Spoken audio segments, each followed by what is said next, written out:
রকম ছাতা গণভোট আমি সমর্থন করি না। গণভোট নিয়ে এক আলোচনায় এনাতুল্লাহ আব্বাসী তার যে মতামত পোষণ করেছিলেন সেই উল্লেখিত বক্তব্যটি নিয়ে জনকণ্ঠ ও ইত্তেফাক তার বিরুদ্ধে অপপ্রচার করছেন বলে মনে করেন এনাতুল্লাহ আব্বাসী।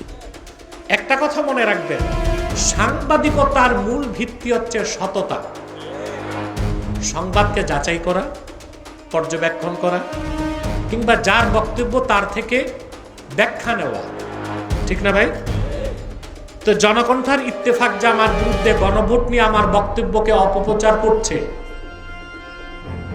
তাদের কাছে আমার প্রশ্ন, তোমাদের সাংবাদিকরা আমাকে ফোন দিয়ে আমার ব্যাখ্যাটা তো নিতে পারতা। আমার ৩-৪ মাস আগের পুরোনো বক্তব্য থেকে একটা অংশ নিছে, আর নতুন বক্তব্য থেকে একটা অংশ নিয়ে অপপ্রচার করতেছে যে আব্বাসী সাহেব গণভোটের বিরোধিতা করতেছে।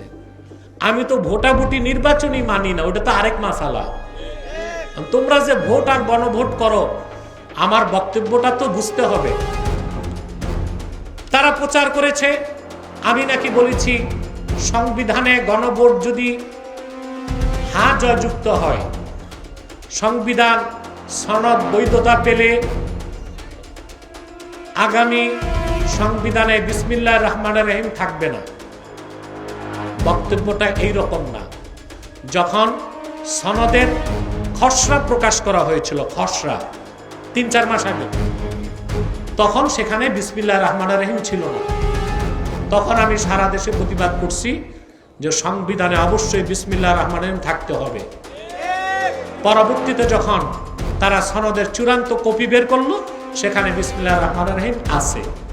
তো যখন আমার সন্দেহ ছিল রাখা হবে না, তখনকার পুরনো বক্তব্য এখন প্রচার করার উদ্দেশ্য কি?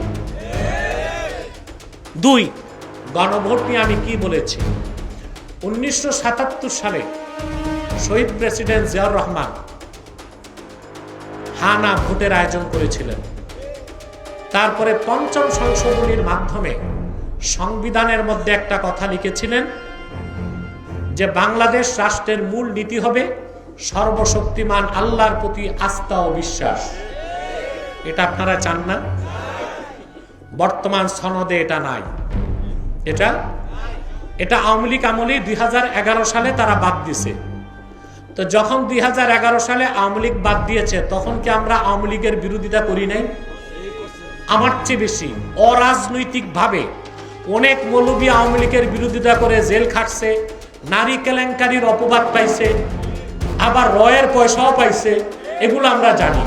কিন্তু আমরা ১৬ বছর আওয়ামী লীগের বিরোধিতা করেছি রাজনৈতিক উদ্দেশ্য নয়। কোরআন সুন্নাহ বিরোধী যে কোনো সিদ্ধান্ত শেখ হাসিনা বা তার সরকার নিয়েছে, আমি মাঠে তার প্রতিবাদ করেছি। তখন আমার বিরুদ্ধে অনেক মামলাও হয়েছে।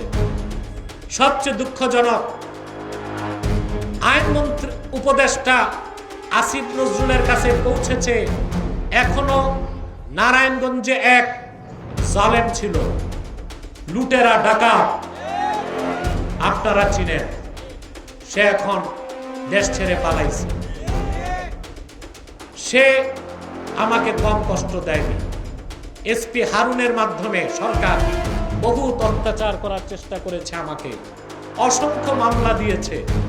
এখনো 2টা মামলা প্রত্যাহার করা হয় নাই। আমিও আইন উপদেষ্টার কাছে ধর্ণা দেই নাই। আল্লাহর হুকুম থাকলে মামলা নিষ্পন্ন হবে ইনশাআল্লাহ।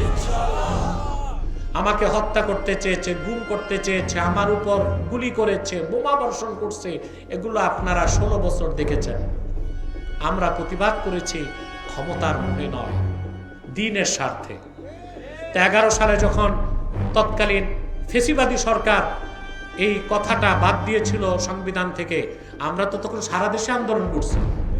আর সেই জালেম সরকারের উপর আমাদের ঘৃণা ও ক্ষোভ যে কারণে বেড়েছে, তার মধ্যে একটা কারণ এটাও ছিল সংবিধান থেকে ইমানের কথা বাদ দিয়া ধর্মনিরপেক্ষতাকে ঢুকেছিল। শহীদ প্রেসিডেন্ট জিয়াউর রহমান 77 সালে গণভোটের পরে ৫ম সংশোধনী এনে সংবিধানে যে কথাটা রেখেছিলেন, বাংলাদেশ রাষ্ট্রের মূল নীতি হবে আল্লাহর প্রতি পূর্ণ আস্থা বিশ্বাস। 11 সালে নাস্তিক সরকার, জালেম সরকার, ভারতের দোসর সরকার তা বাদ দিয়েছিল। কোনো বিতর্ক নয়, এই কথা সনদে রাখা উচিত ছিল যে বাংলাদেশ রাষ্ট্রের মূল নীতি হবে আল্লাহর প্রতি আস্থা ও বিশ্বাস। সেটা পরবর্তী সরকারের খেয়াল খুশির উপর চাল্লা কেন? এই জন্য আমি বলেছি এই রকম ছাতা গণভোট আমি সমর্থন করি না। আমার বক্তব্য ভুল ছিল? ইত্তেফাক, জনকণ্ঠ আমার বিরুদ্ধে অপপ্রচার করতেছে। ওদেরকে ইত্তেফাক আর জনকণ্ঠকে চ্যালেঞ্জ করলাম, কি করতে পারো করতে থাকো, আমিও দেখব ইনশাআল্লাহ। মিথ্যা জাতি কখনো গ্রহণ করবে না। আর লেবাসধারী একটি ভণ্ড মুনাফেক দল আছে, ওরাও বট বাহিনী দিয়ে আমার অপপ্রচার করতেছে। ওদের গোমর তো ওরাই ফাঁস করছে, দেখছেন আপনারা। Nusrat Jahan, এফবিএন news desk.